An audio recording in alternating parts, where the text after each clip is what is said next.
할렐루야. 오늘 또 예배 나오신 믿음의 성도님들 주님의 이름으로 환영하고 축복합니다. 예배를 통해서 우리 하나님 큰 영광 받으실 줄로 믿습니다. 조금 전에 읽었던 하나님 말씀 예레미야서 31장 15절에서 22절 말씀 가지고 저는 최후의 소망을 위하여 라는 말씀을 전하려고 합니다. 여러분, 믿음은 우리가 하나님께 돌아가는 거예요. 물론 하나님 편에서는 우리가 하나님께로 돌아오는 거게 되지요.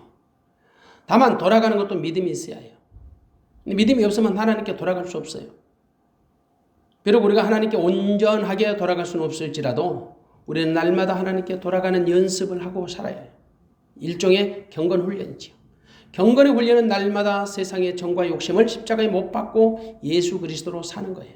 한마디로 그리스도인은 세상에 대하여서는 죽고 예수로 사는 사람들이지요. 그래서 갈라디아서 5장 24절 말씀, 그리스도 예수의 사람들은 육체와 함께 그 정과 욕심을 십자가에 못 박았느니라. 예수의 사람이 어떤 사람? 육체와 함께 그 정과 욕심을 십자가에 못 박은 사람들. 바로 그 사람이 그리스도 예수의 사람들이에요. 우리는 여러분 과연 우리가 그렇게 사는 것일까? 대부분의 사람들이 동의하지 못할 겁니다. 그렇게 살지 못한다고 고백할 것입니다. 정직한 대답이지요. 어쩌면 우리는 대부분 그렇게 살아보겠다고 다짐만 하고 막상 그렇게 살아가지 못하는 사람들이에요. 하루에도 수십 번 수백 번 다짐을 하지요. 근데 우리 과연 현장에서, 삶의 현장에서 우리가 그렇게 살아가고 있는가? 자신이 없습니다. 그럼에도 불구하고 우리가 하나님께 돌아가야 한다는 마음을 갖는 것은 중요하지요. 그건 우리 안에 계신 하나님이 주신 마음이에요. 우리가 하나님께 돌아가는데 실패하는 원인은 많이 있습니다. 이유가 많지요. 내 안에 있는 믿음이 부족하거나 혹은 믿음이 없거나 혹은 내 의지가 연약하기 때문이에요. 아니면 하나님께 돌아가는데 필요한 영적인 지식이 부족해서 돌아가는 방법을 모르기 때문일 수도 있습니다. 근데 하나님은 우리가 하나님께 돌아오기를 간절히 기다리세요. 그리고 하나님께서 우리로 하여금 돌아오게 하시면 돌아오지 못할 자가 없습니다. 결국 우리로 하여금 하나님께로 돌아올 수 있는 마음을 주시는 분이 하나님이시죠. 우리가 하나님께로 돌아갈 의지가 있어도 우리 힘으로는 안 돼요. 오직 여호와의 신으로만 가능한 거지. 결론적으로 제가 말씀드립니다. 하나님이 우리로 하여금 돌아오게 하시는 믿음을 주셔야, 마음을 주셔야 가능하다는 거지요. 하나님이 자기 백성들에게 돌아오라고 말씀하신 이유가 있죠. 이유가 뭘까요? 그것은 하나님과 우리가 맺은 관계 때문이에요. 언약 때문이에요. 하나님은 이스라엘과 맺은 언약, 성경에 수없이 많이 나옵니다. 물론 성경 전체가 하나님이 자기 백성들과 맺은 언약의 책이지요. 그렇지만 그래도 그 중에서 특별히 대표적으로 출애굽기 6장 7절이나 19장 6절, 예레미야서 오늘 11장 4절, 24장 7절, 30장 22절, 혹은 에스겔서 11장 20절, 이런 말씀들은 대표적으로 하나님과 이스라엘에 맺어진 그런 언약을 말씀합니다. 물론 오늘 읽었던 본문의 1절도 같은 내용이지요. 1절을 제가 읽습니다. 나 여호와가 말하노라. 그때에 내가 이스라엘 모든 가족의 하나님이 되고 그들은 내 백성이 되리라. 내용이 뭡니까? 내용이 하나님은 모든 가족의 아버지가 되시고 우리는 그분의 백성이 되는 겁니다. 하나님이 이스라엘의 하나님이 되시고 이스라엘은 하나님의 백성이 된다는 거예요. 하나님은 그 약속을 한 번도 어기지 않았었어요. 한 번도 그 약속을 취소하거나 파기하신 적이 없어요. 혹은 이스라엘을 섭섭하게 서운하게 하신 적도 없어요. 그 약속을 신실하게 지키셨습니다. 비록 그들이 하나님의 품을 떠날지라도 하나님은 그들이 돌아오기를 끝까지 기다리셨어요.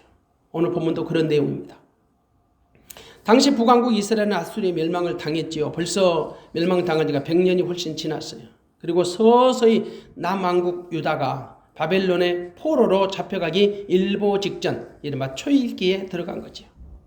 그래도 하나님은 자기 백성 이스라엘이 하나님의 품으로 돌아올 것을 약속하세요. 오늘 본문의 예레미야 31장은 이스라엘의 회복에 관한 예언서입니다. 말씀입니다. 구체적으로 말씀드리면 1절에서 22절, 1절에서 22절은 북왕국 이스라엘의 회복, 23절부터 26절은 남왕국 유다를 회복하시겠다는 거예요. 총체적으로 말씀드리면 이스라엘을 회복한다는 거죠. 북왕국 이스라엘은 이미 아수르의 멸망을 당했습니다. 그래서 이제 하나님이 기대하시는 소망은 유다 왕국에만 있는 거죠. 하나님의 관심은 오직 유다 왕국에 있었습니다. 왜냐하면 유다 왕국을 통해서 메시아가 나오실 것이니까요. 에레미야 23장 5절 6절입니다. 에레미야 23장 5절 6절. 나 여호와가 말하노라. 보라, 때가 이르리니 내가 다윗에게 한 의로운 가지를 일으킬 것이라. 그가 왕이 되어 지혜롭게 행사하며 세상에서 공평과 정의를 행할 것이며 그의 날에 유다는 구원을 얻겠고 이스라엘은 평안히 구할 것이며 그 이름은 여호와 우리의 의라 일컬음을 받으리라. 한마디로 의로운 왕을 통한 유다의 구원을 말씀하신 거예요. 근데 그 의로운 왕은 다윗의 가지에서 나오신다는 겁니다. 다윗의 혈통에서 메시아가 나오신다는 거죠. 그래서 로마서 1장 3절은 사도 바울이 예수님을 이렇게 소개합니다. 이 아들로 말하면 육신으로는 다윗의 혈통에서 나셨고, 그러니까 예수님을 소개할 때 육신으로는 다윗의 혈통에서 나신 분이시다. 분명히 말씀합니다. 이런 놀라운 비밀을 이스라엘은 깨닫지를 못했어요. 다시 말해서 하나님의 선하신 목적을 알지 못했던 거지. 근데 하나님은 쉬지 않고 선지자를 보내서 하나님의 언약을 가르쳤고 선포하셨어요. 당시도 예레미야 선지자를 통해서 유다 백성들에게 하나님의 언약을 선포해 주십니다. 비록 이스라엘은 이미 망했고 유다는 장차 포로로 잡혀갈지라도 위로와 소망을 주시는 거지요. 반드시 이스라엘을 회복하시겠다는 것. 사실 북왕국 이스라엘은 이미 아수르의 멸망을 당했어요. 그리고 아수르는 다시 바벨론 제국에 의해서 멸망을 당하게 될 것입니다. 물론 바벨론 그 제국도 메데바사에 의해서 멸망을 당하게 되겠지요. 그런데 바벨론의 포로로 잡혀간 유다 백성들을 하나님이 본토로 귀환을 시켜주겠다라는 거예요. 이른바 자기 백성 이스라엘을 구원해 내시겠다라는 거죠. 그러면서 본문은 구체적으로 구원받을 대상들을 열거하고 있어요. 오늘 7절 말씀 보면 이스라엘의 남은 자를 구원하신다는 말씀이죠. 그리고 8절과 9절은 포로된 곳에서 돌아오는 자들 중에 남은 자를 구원하시겠다. 그리고 10절과 11절은 포로될 것을 두려워해서 주변 열방으로 도피한 사람들 중에 남은 자를 구원해 주시겠다. 결론적으로 제가 말씀드리면 하나님의 택하심을 입은 남은 자는 반드시 세상 어떤 곳에 있을지라도 구원해 주시겠다는 겁니다. 한마디로 지금은 하나님을 떠나 있을지라도 반드시 하나님께 돌아오게 하는 복을 내려 주실 것입니다. 여러분, 우리가 하나님께 돌아가는 방편은 두 가지가 있어요. 자기 스스로 하나님께 돌아오는 방법이 있고 하나님이 우리로 하여금 돌아오게 하시는 방법도 있습니다. 물론 궁극적으로는 우리를 하나님께로 돌아오시는 주체는 하나님이세요. 비록 우리 스스로 하나님께 돌아오는 것처럼 보일지라도 그것은 우리의 이해를 돕기 위한 표현에 불과하죠. 어떤 인간도 스스로는 하나님을 찾을 수 없고 하나님께로 나올 수가 없어요. 반드시 하나님 먼저 우리를 만나 주셔야 합니다. 그래야 만날 수 있어요. 이는 우리 스스로 하나님께로 나올 수 없는 원리도 같습니다. 그래서 우리로 하여금 하나님께 나오게 하시는 분은 하나님이시라는 거예요. 하나님이 먼저 우리를 만나 주시고 하나님을 알만한 것들을 알게 하십니다. 그리고 하나님께 나올 수 있는 마음과 믿음도 생각도 하나님으로부터 주시는 겁니다. 다만 우리는 각자에게 주어진 믿음의 분량만큼 하나님을 찾고 하나님께 나오게 될 것입니다. 오늘 본문에서 하나님은 이스라엘을 돌아오게 하시겠다고 말씀하세요. 오늘 16절과 17절을 보십시오. 16절에 보면 나 여호와가 이같이 말하노라. 내 소리를 금하여 울지 말며 내 눈을 금하여 눈물 흘리지 말라. 내 일의 갚음을 받을 것인즉 그들이 그 대적의 땅에서 돌아오리라. 여호와의 말이니라. 17절입니다. 나 여호와가 말하노라. 너의 최후의 소망이 있을 것이라. 너의 자녀가 자기들의 경내로 돌아오리라. 대적의 땅에서 돌아오리라. 자기 경내로 돌아오리라. 돌아오리라. 물론 하나님은 자기 백성들을 향해서 돌아오라고 촉구도 하십니다. 돌아오게 되겠지만 그럼에도 불구하고 그들의 마음에 하나님 앞으로 돌아올 수 있는 것을 촉구하고 계세요. 하나님은 돌아오리라는 언약을 갖고는 계세요. 그렇지만 그 인간의 의지도 하나님의 역사를 이루는 데 중요한 수단으로 사용하시는 거예요. 그래서 이스라엘로 하여금 돌아오라고 촉구하시는 거예요. 21절입니다. 처녀 이스라엘아, 너를 위하여 길표를 세우며 너를 위하여 표목을 만들고 대로 곧 내가 전에 가던 길에 창념하라. 돌아오라. 내 성읍들로 돌아오라. 돌아오게 하시는 분이 하나시지만 그럼에도 불구하고 이스라엘 백성들에게 돌아오라고 촉구하시는 거예요. 물론 이스라엘도 돌아오라는 하나님의 말씀에 반응을 보이게 됩니다.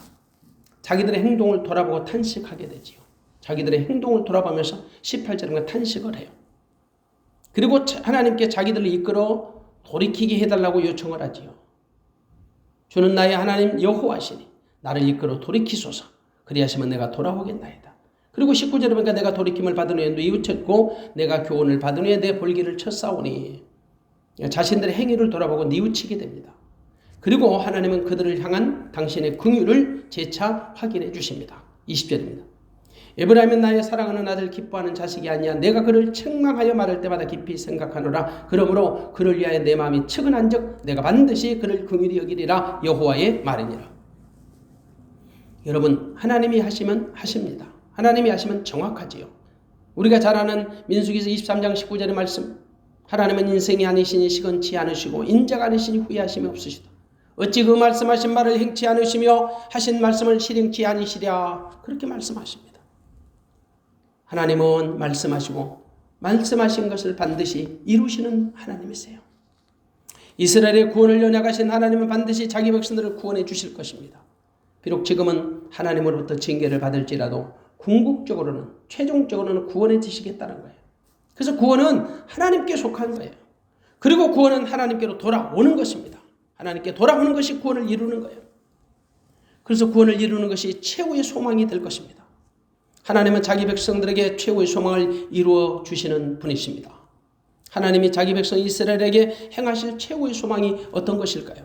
사람마다 최후의 소망을 다 갖고 있을 것입니다. 나름대로. 여러분 한번 생각해 보십시오. 여러분의 최후의 소망이 어떤 것인지. 하지만 믿는 자의 최후의 소망은 세상 것이 아닙니다. 돈도 아니고 명예도 아니고 권세도 아닙니다. 건강도 아니고 사랑도 아닙니다. 믿는 자의 최후의 소망은 두말할 것 없습니다. 구원입니다. 구원보다 더 값지고 보배로운 소망은 없습니다. 근데 혹시라도 세상 것을 최고의 소망으로 여기고 살아간다면 분명히 여러분의 믿음에 문제가 있는 것입니다. 믿음이 병이 들었든지 혹은 믿음이 없는 것일 것입니다. 믿는 자의 최고의 소망은 구원입니다. 오늘 본문을 통해서 이스라엘의 최고의 소망이 어떤 것인지 알아보려고 합니다. 최고의 소망이 어떤 것일까? 이스라엘을 향한 하나님의 최고의 소망, 대적의 땅에서 약속의 땅으로 돌아오는 것입니다. 대적의 땅에서 약속의 땅으로 돌아오는 것입니다. 오늘 16절에 보니까 그들이 그 대적의 땅에서 돌아오리라. 근데 대적의 땅에서 어디로 돌아오느냐? 17절에 보니까 자기들의 경내로 돌아오리라. 하나님이 이스라엘 백성들이 약속하신 최후의 소망은 구원입니다. 구원은 모든 믿는 자의 최후의 소망이라고 제가 말씀드렸죠. 그런데 오늘 본문의 말씀으로 구체적으로 말씀드리면 이스라엘을 대적의 땅에서 약속의 땅으로 귀환시켜 주는 겁니다. 돌아오게 하시는 거죠. 자기 경내로 돌아오는 거예요. 약속의 땅으로 돌아온다는 거지요. 여러분, 이스라엘은 하나님의 은혜로 적과 꿀이 흐르는 약속의 땅을 분양받았습니다. 소유하게 됐습니다. 그들이 그곳에서 하나님의 말씀대로 살지 못했습니다. 그래서 경내에서 추방당하게 돼요. 쫓겨나게 됐지요. 북왕국 이스라엘은 이미 아수르의 멸망을 당한 지가 100여 년이 훨씬 지났고요. 간신히 이스라엘의 명명만 유지하고 살아가던 남왕국 유다도 바벨론 함락에 초입기에 들어가고 말았어요. 안타깝게도 남유다는 북왕국 이스라엘 멸망을 쳐다보면서 자신들이 어떻게 살아야 할지를 깨닫고 고민하지 못했습니다. 그들에게 그런 의지가 없었어요. 사실 하나님의 계획 속에 남왕국 유다도 얼마 지나지 않아서 바벨론 포로로 잡혀가게 될 신세가 되어버린 거지요. 물론 그들이 하나님께 돌아올 수 있는 기회는 충분히 주어져 있습니다. 그래서 예레미야 선지자는 유다 백성들을 향해서 하나님께 돌아오라고 간절히 촉구한 거예요. 남유다는 얼마든지 북왕국 이스라엘을 반면교사로 삼아서 하나님께 돌아와야 했습니다. 그러면 하나님은 뜻을 굽히사 그들을 고난 없이 회복해 주셨을 것입니다. 그런데 그들에게는 그런 의지도 결단도 믿음도 없었던 거예요. 결국은 유다의 죄가 이스라엘의 죄보다 훨씬 더 무겁고 심각했던 거지. 왜냐? 뻔히 앞에 가는 사람들의 잘못을 쳐다보면서도 돌이킬 생각이 전혀 없었으니까 오히려 그들보다 더 지능적인 죄를 저지른 거지요. 그래서 예레미야 선지자는 배역한 이스라엘과 패역한 유다라고 부르는 거예요. 배역한 이스라엘, 패역한 유다. 예레미야 3장 11절에 말씀합니다. 여호와께서 내게 이르시되 배역한 이스라엘은 패역한 유다보다 오히려 의로움이 나타났느니. 이전에 이스라엘의 죄보다 이후에 유다의 죄가 훨씬 더 심각하고 엄청나게 하나님 앞에 심각하고 더 큰 죄라는 거죠. 실제로 이 부분에 대해서 하나님이 말씀을 하세요. 예레미야 3장 8절에 보면 내게 패역한 이스라엘이 간음을 행하였으므로 내가 그를 내어 쫓고 이원서까지 주었으되 그 패역한 자매 유다가 두려워 아니하고 자기도 가서 행음함을 보았노라. 북이스라엘이 간음하는 것을 보고 이혼증서를 쓰고 쫓겨난 걸 보면서도 그 뒤에 가는 패역한 유다 자매가 자기도 똑같이 가서 못된 짓을 하더라는 거죠. 행음하더라는 거죠. 그래도 하나님의 소망은 유다 백성들에게 있었어요. 그들을 통해서 구원의 계획을 갖고 계셨던 거예요. 유다 지파를 통해서 메시아 예수 그리스도를 나게 하시는 거지요. 그래서 하나님은 유다를 회복하시는데 모든 초점을 기울이신 거죠. 하나님이 세우신 계획은 무너짐이 없습니다. 취소되지 않습니다. 하나님은 당신의 계획을 이루시기 위해서 이스라엘의 남은 자 유다를 포기하지 아니하십니다. 그들을 회복시켜 주는 거지요. 왜냐? 하나님의 약속은 변함이 없어요. 그래서 하나님이 친히 이스라엘로 돌아오게 하신다고 말씀하는 거지요. 인간의 의지가 아니라 하나님의 의지로 돌아오게 해주신다는 거지요. 한마디로 이스라엘이 하나님께 돌아오게 하시는 주체는 하나님 당신이셨던 거죠. 물론 그런 마음을 주신 하나님의 의지, 이스라엘의 반응도 반드시 필요합니다. 이른바 이스라엘도 하나님의 의지에 자기들의 의지적 반응을 보여야 한다는 말이에요. 그래야 믿음의 역사가 일어나는 겁니다. 당시 북왕국 이스라엘은 이미 아수르의 멸망을 했지만 그래도 그들에게 최후의 소망이 있었던 것은 하나님이 그들을 여전히 사랑하는 아들, 기뻐하는 자식으로 여기고 계셨기 때문이에요. 오늘 20절의 말씀 보세요. 에브라임은 북이스라엘 얘기하는 거죠. 나의 사랑하는 아들, 기뻐하는 자식이 아니냐. 내가 그를 책망하여 말할 때마다 깊이 생각하노라. 그러므로 그를 위하여 내 마음이 측은한 적 내가 반드시 그를 긍휼히 여기리라. 여호와의 말이니라. 나의 사랑하는 아들, 기뻐하는 자식이 아니냐. 하나님은 이스라엘을 당신의 사랑하는 아들, 기뻐하는 자라고 말씀을 해주시는 거예요. 비록 그들을 책망하실지라도 하나님은 그들을 깊이 생각하고 계셨습니다. 그리고 하나님은 그들을 측은히 여기셨어요. 긍휼히 여기신 거지요. 그것이 바로 아버지의 마음이에요. 이른바 하나님의 절대적 사랑, 끝없는 사랑이에요. 무엇보다도 이제는 얼마 후에 남왕국 유다가 바벨론의 포로로 잡혀가게 될 겁니다. 근데 그들을 반드시 하나님이 회복하시겠다는 겁니다. 약속의 땅으로 귀환시켜 주겠다는 거지요. 그러므로 이스라엘의 최고의 소망이 무엇입니까? 이른바 16절의 대적의 땅에서 17절 자기들의 경내로 돌아오는 거지요. 하나님이 안 계신 곳은 없어요. 무소부지하신 하나님이시잖아요. 그럼에도 불구하고 가나안 땅은 하나님의 언약이 있는 땅이에요. 자기 백성들이 하나님의 언약의 땅에 머무는 것이 최고의 축복입니다. 왜냐하면 언약의 땅에 하나님의 임재하심이 있고 역사하심이 있기 때문이죠. 다시 말해서 하나님의 언약이 있기 때문이에요. 그런데 이스라엘이 그 약속의 땅에서 쫓겨나게 됩니다. 얼마나 비참한 일이에요. 그런데 그들에게 최후의 소망이 없어진 건 아니에요. 왜냐? 하나님이 그들을 버리지 아니하시기 때문입니다. 하나님이 그들을 대적의 땅에서 자기들의 경내로 돌아오게 해주신다고 약속하십니다. 하나님은 당신의 이름을 두고 맹세하십니다. 그래서 오늘 여기 여호와의 말이니라 하나님의 말씀이라. 때문에 그들에게 하나님은 더 이상 울 필요가 없고 눈물 흘릴 필요가 없다고 친히 말씀하세요. 그리고 그들의 일을 갚아주시겠다는 이른바 원수를 갚아주시겠다. 바로 그것이 이스라엘을 향한 최후의 소망이 됩니다. 하나님은 자기 백성들의 최후의 소망을 반드시 이루어주시는 하나님이세요. 그 최후의 소망은 또 뭘까요? 약속의 땅으로 돌아오는 것은 하나님의 자녀로서 신분이 회복되는 것을 의미합니다. 이스라엘이 자기들의 경내로 돌아오는 것, 17절에 보면 이스라엘이 자기들의 경내로 돌아오는 것은 약속의 땅으로 돌아오는 것을 의미하죠. 하나님이 주신 지경을 회복하는 거죠. 지경은 꼭 땅만 말하는 게 아니에요. 하나님이 주신 모든 것은 다 지경이에요. 그래서 지경을 회복하신다는 것은 하나님의 자녀로서의 신분을 회복해 주신다는 겁니다. 하나님이 주신 지경은 절대 빼앗겨서는 안 돼요. 빼앗기지 말아야 합니다. 하나님이 주신 지경은 분복이에요. 분복. 분복은 하나님의 선물이지요. 선물은 주신 분의 마음을 담아서 항상 감사함으로 지키고 보존해야 합니다. 소중하게 관리하고 누려야 합니다. 그렇지 않으면 선물을 주신 분에 대한 예의가 아니에요. 하물며 하나님이 주신 선물을 소중하게 다루지 않으면 하나님에 대한 모독이 돼요. 가나안 땅, 하나님이 자기 백성들에게 이스라엘에게 주신 분복이었습니다. 그러니까 이스라엘에게 주신 하나님의 특별한 선물이라. 근데 그들은 하나님이 주신 선물을 소중하게 여기지 않았어요.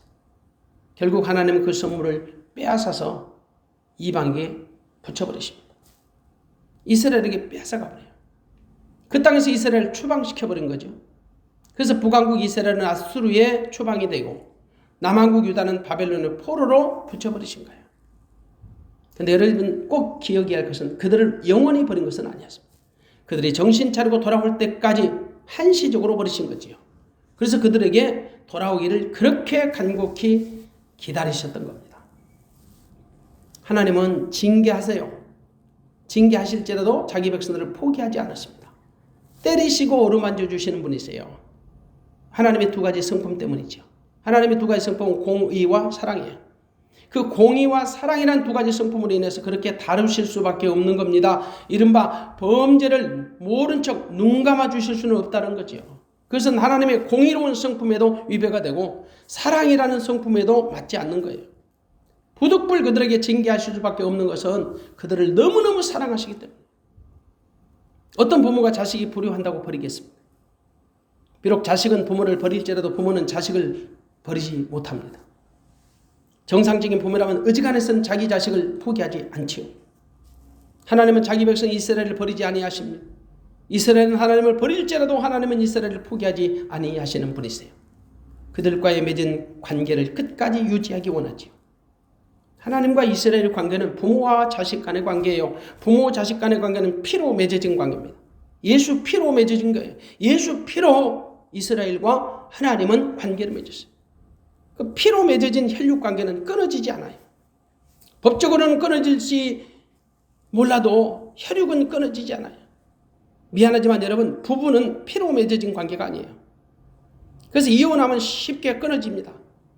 물론 그동안에 쌓인 정 때문에 끊어지는 아픔이 있죠. 근데 의외로 쉽게 끊어지는 관계도 부부관계예요. 그래서 여러분 유행가 가사도 있잖아요. 님이라는 글자에 점 하나만 찍으면 남이 된다고. 의외로 아주 간단하게 끊어지는 관계가 부부관계예요. 하나님은 자기 백성 이스라엘이 하나님의 징계를 받아 뿔뿔이 흩어져도 남은 자들을 모으시는 하나님. 비록 북왕국 이스라엘이 아수리의 멸망을 당해 사라졌지만 다시 바벨론에 의해서 아수리의 수명이 다하게 되자 그들 중에 남아있는 자는 바벨론에서 흡수를 해버려요. 그 바벨론은 이스라엘의 남은 자가 되는 유다가 포로로 잡혀간 곳입니다. 그리고 그곳에서 포로 생활 70년 만에 가나안으로 돌아오는 유다의 귀환, 결국 이스라엘의 귀환이 되는 것입니다. 이른바 이스라엘을 회복해 주시는 겁니다. 하나님은 이스라엘과 맺은 언약을 신실하게 지키시는 분이시죠. 언약을 지키시는 것은 자기 백성으로서 신분이 회복되는 것을 의미해요. 그래서 오늘 이 본문 17절에 자기 경내로 돌아오는 것은 단순히 가나안 땅만 회복하는 것을 의미하지 않습니다. 하나님의 자녀로서 신분을 회복하는 것을 의미하지요. 그래서 하나님은 예레미야 선지자를 통해서 바벨론의 포로로 잡혀가는 것이 재앙이 아니라 평안이라고 말씀하시는 거예요. 하나님이 반드시 이스라엘을 회복시켜 주실 것이기 때문이죠. 하나님은 바벨론으로 끌려가는 유다 백성들을 향해서 소망을 주십니다. 예레미야서 29장 14절 말씀 보니 나 여호와가 말하노라 내가 너에게 만나 지겠고 너희를 포로된 중에서 다시 돌아오게 하되 내가 쫓아 보내었던 열방과 모든 곳에서 모아 사로잡혀 떠나게 하던 본 곳으로 돌아오게 하리라 여호와의 말이니라 하셨느니라. 모든 곳에서 모아서 사로잡혀 떠나게 하던 본 곳이 어딜까요? 적과 거리는 가나안 땅으로 약속의 땅으로 돌아오게 하리라. 하나님이 친히 말씀하십니다. 이것이 바로 이스라엘의 최후의 소망이 되는 것입니다. 하나님은 이스라엘 백성들의 최후의 소망을 이루어주시는 하나님이세요. 근시 안쪽으로 보면 오늘 본문의 근시 안쪽으로 보면 대적의 땅에서 16절 17절 자기의 경내로 돌아오게 하시는 거죠. 그러나 궁극적인 의미는 하나님의 자녀로서의 신분을 회복해 주신다는 겁니다. 믿음이 뭘까요? 하나님과 우리 사이에 깨어졌던 관계가 복원되는 거죠. 한마디로 하나님의 자녀로서의 신분을 회복하는 게 믿음이에요. 물론 그들이 당장 이방 땅으로 끌려갈 때는 통곡하는 소리, 애곡하는 소리가 들렸습니다. 통곡과 애곡하는 소리가 들렸어요. 오늘 15절 말씀 읽겠습니다. 나 여호와가 이같이 말하노라. 라마에서 슬퍼하며 통곡하는 소리가 들리니 라헬이 그 자식을 위하여 애곡하는 것이라. 그가 자식이 없으므로 위로받기를 거절하는도다. 이방 땅으로 그들이 끌려갈 때 통곡하는 소리, 애곡하는 소리가 들렸단 말이죠. 라마에서는 통곡하는 소리가 들리고 자식 없는 라헬이 애곡하는 소리가 들리는 거예요. 라마는 어디입니까? 베냐민 지파에 속한 성읍이에요. 그리고 라헬은 알다시피 야곱이 가장 사랑하는 아내요. 요셉과 베냐민의 어머니예요. 요셉과 베냐민의 어머니. 라헬은 베냐민을 출산하고 사망했습니다. 그리고 베들레헴에서 장사가 돼요. 창세기 48장 7절에 보면 베들레헴에 묻히게 됩니다. 이 베들레헴은 베냐민 지파의 경계선이에요. 예레미야 선지자는 유다와 베냐민 후손이 바벨론의 포로로 잡혀가는 모습을 보면서 라마에서 70년 동안 통곡했다라고 묘사를 하는 거예요. 베들레헴에서 가까운 라마는 유다 백성들이 포로로 잡혀가는 집결지도 됩니다.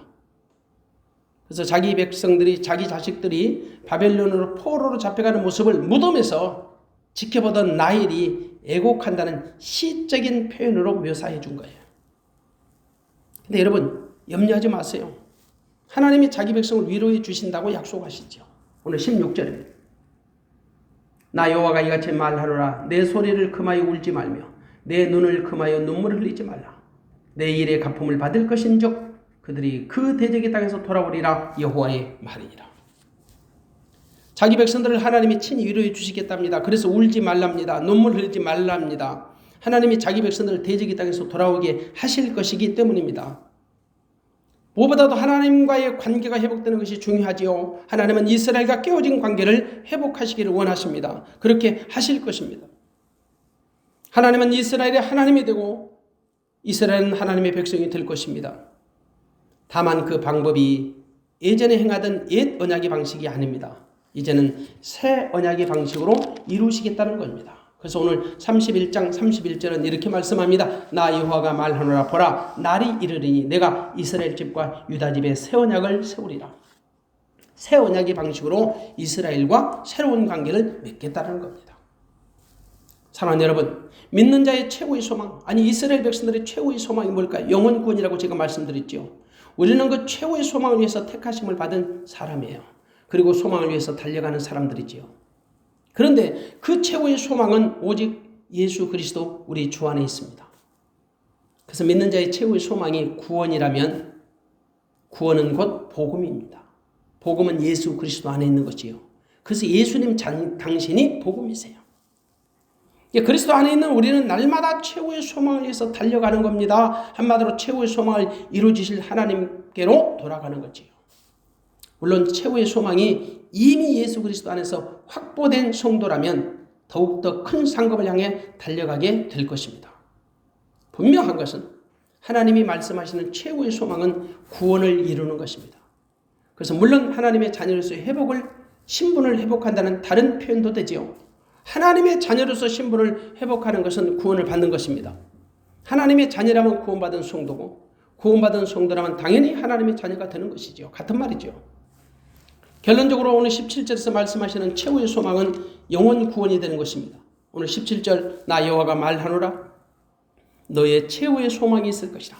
너의 자녀가 자기들의 경내로 돌아오리라. 여러분, 내 영혼이 구원받는 것이 내 일생의 최후의 소망이 되는 것입니다. 그런데 그 최후의 소망을 하나님이 이루어 주신다는 말이죠. 그래서 비록 바벨론 포로로 잡혀갈지라도 그들에게 돌아올 준비를 하라는 겁니다. 21절은 다시 한번 읽습니다. 21절 처녀 이스라엘아, 너를 위하여 길표를 세우며 너를 위하여 표목을 만들고 대로 곧 내가 전에 가던 길에 창념하라. 돌아오라. 내 성읍들로 돌아오라. 포로로 잡혀갈지라도 돌아올 준비를 단단히 하라는 거예요. 가던 길에 길표를 세우랍니다. 표목을 만들라합니다. 흔적을 남기라는 거죠. 왜? 그 길로 다시 돌아오게 될 테니까. 전에 가던 길에 창념하라. 잊어버리지 마라. 내 성읍들로 돌아오게 하리라.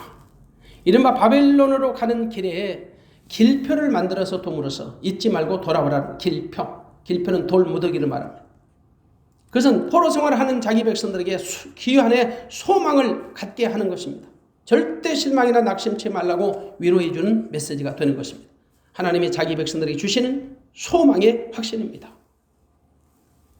그들에게 주신 하나님의 언약은 그들이 바벨론 제국에서 포로 생활할 때 낙심치 않는 힘이 될 것입니다. 지치지 않는 원동력이 될 것입니다. 결국 하나님은 자기 백성들과 언약을 당신의 말씀대로 친히 이루어 주실 것입니다. 왜냐? 그분은 여호와 하나님이시기 때문입니다. 여호와 하나님은 말씀하신 것을 반드시 이루어 주시는 하나님이시라는 말이죠. 물론 하나님은 율법 아래 살던 이스라엘과는 모든 관계가 청산되고 파산되었습니다. 이제는 새로운 방식으로 이스라엘과 친히 관계를 맺게 될 것입니다. 그것이 바로 새 언약의 방식입니다. 새 언약의 방식은 사람에게서 배워서 하나님의 언약을 이루는 옛 언약의 방식과는 전혀 차원이 다릅니다. 새 언약의 방식은 하나님이 친히 아들을 보내사 아들이 우리 안에 오셔서 나의 생각과 마음을 지키시고 나로 하여금 하나님의 자녀로 살아가도록 이끌어 가시는 방식입니다. 하나님은 오직 새 언약의 중보자로 예수님을 우리 가운데 보내주신 분입니다. 그래서 예수님은 새 언약의 중보자가 되시죠. 히브리서 9장 15절에 보니까 예수 그리스도만 새 언약의 중보자가 되십니다. 그래서 우리가 하나님께 돌아오는 것은 오직 내 안에 계신 예수 그리스도의 이름으로 사는 것이고 그분의 능력으로 사는 것이고 그분이 공급하는 은혜로 사는 것이에요. 다시 말하면 새 언약의 복음을 믿고 새 언약의 복음 안에서 사는 겁니다. 결국 영적 이스라엘을 이루시는 하나님의 구원의 계획 속에 참여하는 자가 되는 것이지요. 영적 이스라엘을 이루는 하나님의 구원 계획에 참여한 사람이 새 언약의 복음을 믿는 사람.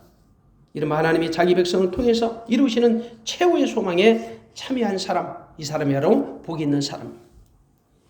그럼 우리는 날마다 최후의 소망을 이루시는 하나님께 감사하며 오직 그분만 바라보고 나가야 합니다.